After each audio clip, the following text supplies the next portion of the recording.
Bengaluru cricket ಕಳ್ಕೊಳ್ತು ಅಂತ ಅನಿಸ್ತಾ ಇದೆ.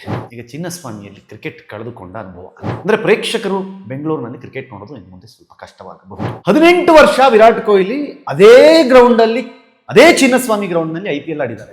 ಜೂನ್ 4ನೇ ತಾರೀಕು ನಡೆದಂತಹ ಕಾಲ್ತುಳಿತದಲ್ಲಿ 11 ಜನ ಸತ್ತೋಗ್ತಾರೆ ಅಭಿಮಾನಿಗಳು, RCB ಅಭಿಮಾನಿಗಳು. ಅದಾದ ಮೇಲೆ ಅದೊಂದು ನೆಪವನ್ನು ಹಿಡ್ಕೊಂಡು ಚಿನ್ನಸ್ವಾಮಿಯನ್ನ ಲಿಟ್ರಲಿ ಒಂಥರ ಕರಾಳವಾಗಿ ನೋಡೋ ಥರ ಮಾಡಿಬಿಟ್ರು. ನಮಸ್ಕಾರ, ಸ್ಪೀಡ್ ಪ್ಲಸ್ ಕರ್ನಾಟಕದ ವಿಶೇಷ ಕಾರ್ಯಕ್ರಮಕ್ಕೆ ಸ್ವಾಗತ. ನಾನು ನಿಮ್ಮ ಕಿರಿಕೀರ್ತಿ. ಬೆಂಗಳೂರು ಕ್ರಿಕೆಟ್ ಕಳ್ಕೊಳ್ತು ಅಂತ ಅನಿಸ್ತಾ ಇದೆ ಅಂದರೆ ಪ್ರಸ್ತುತ ಪರಿಸ್ಥಿತಿಯಲ್ಲಿ. ಯಾಕಂದರೆ ಚಿನ್ನಸ್ವಾಮಿ ಸ್ಟೇಡಿಯಂನಲ್ಲಿ ಅದೆಷ್ಟೋ ವರ್ಷಗಳಿಂದ ಕ್ರಿಕೆಟ್ ಮ್ಯಾಚ್ಗಳನ್ನು ನೋಡಿಕೊಂಡು ಕ್ರಿಕೆಟ್ ಮ್ಯಾಚ್ಗಳನ್ನು ಅನುಭವಿಸಿ ಆನಂದಿಸಿ ಕುಣಿದು ಕುಪ್ಪಳಿಸ್ತಾ ಇದ್ದ ಬೆಂಗಳೂರಿನ ಕ್ರಿಕೆಟ್ ಅಭಿಮಾನಿಗಳಿಗೆ ಈಗ ಚಿನ್ನಸ್ವಾಮಿಯಲ್ಲಿ ಕ್ರಿಕೆಟ್ ಕಳೆದುಕೊಂಡ ಅನುಭವ. ವಿಜಯ್ ಹಜಾರೆ ಟ್ರೋಫಿದು ಡೆಲ್ಲಿ ವರ್ಸಸ್ ಆಂಧ್ರ ಮ್ಯಾಚ್ ನಡೀಬೇಕಾಗಿತ್ತು. ವಿರಾಟ್ ಕೊಹ್ಲಿ ಅವರು ಚಿನ್ನಸ್ವಾಮಿ ಮ್ಯಾಚ್ ಆಡಬೇಕಾಗಿತ್ತು. KCAಗೆ ಚುಕ್ಕಾಣಿ ಹಿಡಿದ ಮೇಲೆ ವೆಂಕಟೇಶ್ ಪ್ರಸಾದ್ ಅವರು ತುಂಬ ಪ್ರಯತ್ನ ಪಟ್ಟು ಮತ್ತೆ ಚಿನ್ನಸ್ವಾಮಿಯನ್ನು ಆ ಕಳೆ ಏನಿದೆ ಅದಕ್ಕೆ ವಾಪಸ್ ತರಬೇಕು ಅಂತ ಬಹಳ ಪ್ರಯತ್ನ ಮಾಡ್ತಾ ಇದ್ದಾರೆ.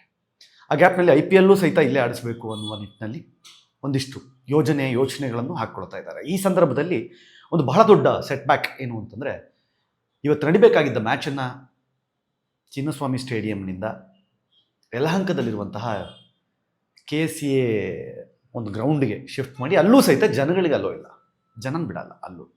ಅಂದರೆ ಪ್ರೇಕ್ಷಕರು ಬೆಂಗಳೂರಿನಲ್ಲಿ ಕ್ರಿಕೆಟ್ ನೋಡೋದು ಇನ್ನು ಮುಂದೆ ಸ್ವಲ್ಪ ಕಷ್ಟವಾಗಬಹುದು.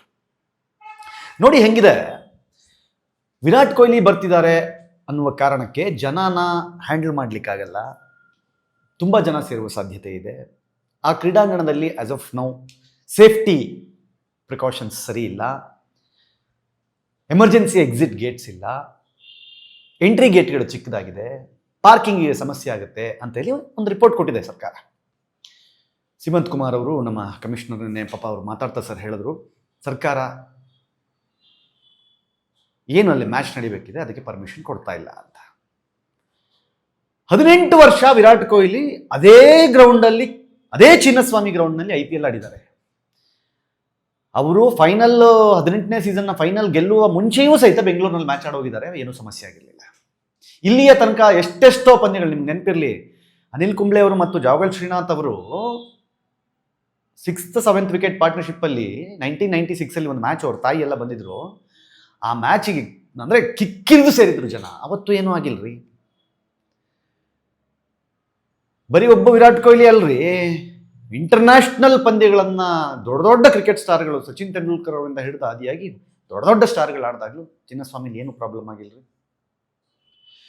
18ನೇ ಸೀಸನ್ನ IPLನಲ್ಲಿ ಕಪ್ ಗೆದ್ದ RCB ತಂಡವನ್ನು ವೆಲ್ಕಮ್ ಮಾಡಲಿಕ್ಕೆ ನೆಕ್ಸ್ಟ್ ಡೇನೇ ಪ್ಲ್ಯಾನ್ ಮಾಡಿ, ಆ ಹೀಟ್ ಅಂದರೆ ಫುಲ್ಲು ಜನ RCB 18 ವರ್ಷ ಆದಮೇಲೆ ಗೆದ್ದರೆ ಹೆಂಗಿರುತ್ತೆ, ಒಂದು ಸ್ಟೇಟ್ ಗೌರ್ಮೆಂಟ್ ರಜಾನೇ ಕೊಡಬೇಕು ಅಂತ ಯೋಚನೆ ಮಾಡ್ತಿದ್ದಂತಹ ಸಂದರ್ಭದಲ್ಲಿ ಟೀಮ್ ಗ್ರೌಂಡಿಗೆ ಕರೆಸ್ತೀವಿ ಅಂತ ಹೇಳಿ ಘೋಷಣೆ ಮಾಡಿ ಅವ್ರನ್ನ ವಿಧಾನಸೌಧಕ್ಕೆ ಕರೆಸಿ ಗ್ರೌಂಡಿಗೆ ಬರೋದಕ್ಕೆ ಲಾಸ್ಟ್ ಮಿನಿಟ್ ತನಕ ಅದು ಪೇಯ್ಡ್ ಟಿಕೆಟಾ, ಫ್ರೀ ಟಿಕೆಟಾ, ಪಾಸ್ ಕೊಡ್ತೀರಾ ಏನು ಅಂತ ಹೇಳಿ ಸರಿಯಾಗಿ ವ್ಯವಸ್ಥೆ ಆಗದ ಕಾರಣಕ್ಕೆ ಜೂನ್ 4ನೇ ತಾರೀಕು ನಡೆದಂತಹ ಕಾಲ್ತುಳಿತದಲ್ಲಿ 11 ಜನ ಸತ್ತೋಗ್ತಾರೆ ಅಭಿಮಾನಿಗಳು, RCB ಅಭಿಮಾನಿಗಳು. ಅದಾದ ಮೇಲೆ ಅದೊಂದು ನೆಪವನ್ನು ಹಿಡ್ಕೊಂಡು ಚಿನ್ನಸ್ವಾಮಿಯನ್ನು ಲಿಟ್ರಲಿ ಒಂಥರ ಕರಾಳವಾಗಿ ನೋಡೋ ಥರ ಮಾಡಿಬಿಟ್ರು. ಆಯಿತು, ಅದಕ್ಕೆ ಏನೇನು ಆ್ಯಕ್ಷನ್ ಮಾಡಬೇಕೆಲ್ಲ ಮಾಡಿದ್ರು. ಡಿಪಾರ್ಟ್ಮೆಂಟಿಂದ ಒಂದಿಷ್ಟು ಜನ ಹೋದರು, KSC ಅವರು ಒಂದಿಷ್ಟು ಜನ ಹೋದರು, RCB ಮ್ಯಾನೇಜ್ಮೆಂಟ್ನ ಅರೆಸ್ಟ್ ಮಾಡಿ ಏನೇನೋ ಆಯಿತು ಬಿಡಿ, ಅವೆಲ್ಲ ಆಗಲಿ, ಅವೆಲ್ಲ ಒಂದು ಕಡೆ ಇಟ್ಬಿಡೋದು. ಆದರೆ ಇಷ್ಟು ವರ್ಷಗಳ ಕಾಲ ಅದೇ ಗ್ರೌಂಡ್ನಲ್ಲಿ ಕ್ರಿಕೆಟ್ ಎಂಜಾಯ್ ಮಾಡ್ತಿದ್ದಂಥ ಪ್ರೇಕ್ಷಕರಿಗೆ ಇವತ್ತಲ್ಲಿ ಕ್ರಿಕೆಟ್ ನೋಡ್ಲಿಕ್ಕೆ ಅವಕಾಶ ಇಲ್ಲ. ಯಾಕಂತಂದರೆ ಅಲ್ಲಿ ಇವಾಗ ಇಲ್ಲ ಸಲ್ಲದ ಸಮಸ್ಯೆಗಳೆಲ್ಲ ಆಗಿದೆ ಅಂತ ಹೇಳಿದ್ರೆ ಹೆಂಗ್ರಿ ನಂಬೋದು ಹೇಳಿ.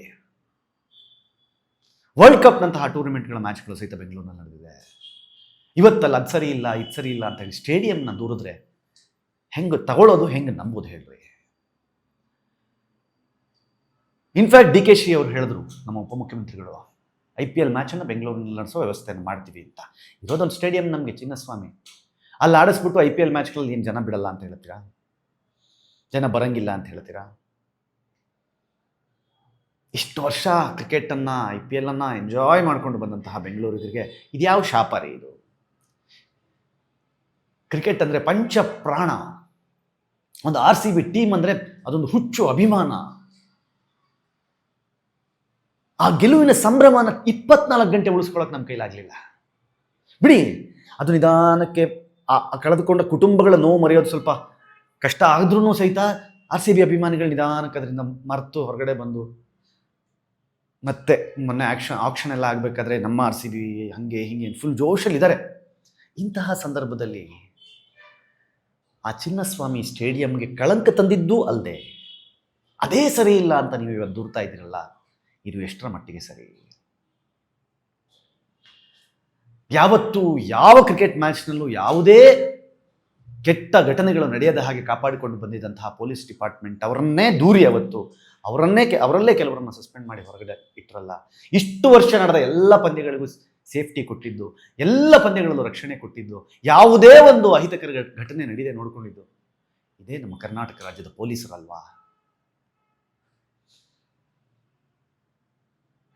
ತರಾತುರಿಯಲ್ಲಿ 24 ಗಂಟೆ ಒಳಗಡೆ ಹೇಗಾದರೂ ಮಾಡಿ ಕರ್ಕೊಂಡು ಬರಲೇಬೇಕು ಅವ್ರನ್ನ ಬೆಂಗಳೂರಿಗೆ, ವಿಧಾನಸೌಧಕ್ಕೆ ಅಂತ ಕರ್ಕೊಂಡು ಬಂದು, ಹೆಂಗಿದ್ರು ಇಲ್ಲಿಗೆ ಬಂದಿದ್ದಾರೆ, ಸ್ಟೇಡಿಯಂಗೆ ಬಂದು ಅಭಿಮಾನಿಗಳು ಒಂದಿಷ್ಟು ಜನ ನೋಡಲಿ ಅವ್ರನ್ನೆಲ್ಲ ಅಂತ ಪ್ಲ್ಯಾನ್ ಮಾಡ್ಕೊಂಡು ಬಂದಾಗ ಯಾವುದನ್ನು ಆರ್ಗನೈಸ್ಡ್ ಆಗಿ ಮಾಡದೆ ಎಡವಟ್ಟು ಮಾಡಿ ಹಾಳು ಮಾಡಿಟ್ಟು ಗಬ್ಬೆದ್ದು ಹೋಗಿದ್ದಕ್ಕೆ ಇವತ್ತು ನಮ್ಗೆ ಆ ಸ್ಟೇಡಿಯಂನಲ್ಲಿ ಮ್ಯಾಚ್ಗಳನ್ನೇ ನೋಡಕ್ಕೆ ಬಿಡದೆ ಇರುವ ಪರಿಸ್ಥಿತಿಗೆ ತಂದಿಟ್ಟಿದ್ದು ಎಷ್ಟರ ಮಟ್ಟಿಗೆ ಸರಿ?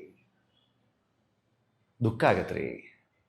ಆರ್ ಸಿ ಬಿ ಟೀಮು ಬೆಂಗಳೂರಿನಲ್ಲಿ ಆಡುವ ಪಂದ್ಯಗಳು ಮತ್ತು ಚಿನ್ನಸ್ವಾಮಿ ಸ್ಟೇಡಿಯಂ ಮೇಲೆ ಕ್ರಿಕೆಟ್ ಅಭಿಮಾನಿಗಳಿಗೆ ಒಂದು ಎಮೋಷ್ನಲ್ ಕನೆಕ್ಷನ್ ಇದೆ. ಆ ಕನೆಕ್ಷನ್ಗೆ ಪೆಟ್ಟು ಬಿದ್ದಾಗ ಹೊಟ್ಟೆ ಉರಿಯುತ್ತೆ ರೀ, ಬೇಜಾರಾಗತ್ತೆ ರೀ. ಹಾಗಾಗಿ ಸರ್ಕಾರ ಇಲ್ಲಿಯ ತನಕ ನಡೆದ ಪಂದ್ಯಗಳನ್ನು ಗಮನದಲ್ಲಿಟ್ಕೊಂಡು ಅದೊಂದು ದುರ್ಘಟನೆ ಅವತ್ತು ಏನು ನಡೀತು ಅದಕ್ಕೆ ಯಾರನ್ನ ಹೊಣೆ ಮಾಡಬೇಕು ಅವ್ರನ್ನ ಹೊಣೆ ಮಾಡಿ, ಅಥವಾ ಮತ್ತೊಂದೇನೋ ಹೇಳಿ ಏನೋ ಮಾಡಿ ಚಿನ್ನಸ್ವಾಮಿ ಸ್ಟೇಡಿಯಂಗೆ ಮುಂಚೆ ಇದ್ದಂತಹ ಮೆರುಗನ್ನು ಮತ್ತೆ ವಾಪಸ್ ತಂದು ಕೊಡಬೇಕು ಅಂತ ಕಳಕಳಿಯಿಂದ ಕ್ರಿಕೆಟ್ ಅಭಿಮಾನಿಯಾಗಿ ಬೇಡಿಕೊಳ್ಳುತ್ತಿದ್ದೇನೆ. ದಯವಿಟ್ಟು ಅದೊಂದು ಕೆಲಸ ಮಾಡಿ, ಆ ಚಿನ್ನಸ್ವಾಮಿಗೆ ಕಳಂಕ ಹೊರಿಸಿ ನೀವುಗಳು ಸೇಫ್ ಆಗೋದಕ್ಕೋಸ್ಕರ ನಮ್ಮ ಕ್ರಿಕೆಟ್ ಅಭಿಮಾನಿಗಳನ್ನು ಮತ್ತು ಆರ್ ಸಿ ಬಿ ಅಭಿಮಾನಿಗಳನ್ನು ಮತ್ತು ಚಿನ್ನಸ್ವಾಮಿ ಸ್ಟೇಡಿಯಂನ ಜೊತೆಗೆ ಎಮೋಷ್ನಲಿ ಕನೆಕ್ಟೆಡ್ ಆಗಿರುವ ನಮ್ಮಂಥವ್ರನ್ನ ಕ್ರಿಕೆಟ್ನಿಂದ ದೂರ ಇಡುವಂತೆ ಮಾಡಬೇಡಿ ಪ್ಲೀಸ್. ನಿಮಗೇನನ್ಸುತ್ತೆ? ಚಿನ್ನಸ್ವಾಮಿ ಸ್ಟೇಡಿಯಂನಲ್ಲಿ ಕ್ರಿಕೆಟ್ ಪಂದ್ಯಗಳು ಮುಂದಿನ ದಿನಗಳು ನಡಿಬೇಕಾ ಬೇಡವಾ? ಕಮೆಂಟ್ ಮಾಡಿ ಹೇಳಿ. ನೋಡ್ತಾ ಇರಿ ಸ್ಪೀಡ್ ಪ್ಲಸ್ ಕರ್ನಾಟಕ. ಇದು ನಿಮ್ಮಿಂದ ನಿಮಗಾಗಿ, ನಿಮಗೋಸ್ಕರ. ಮತ್ತೆ ಸಿಗ್ತೀನಿ. ನಮಸ್ಕಾರ.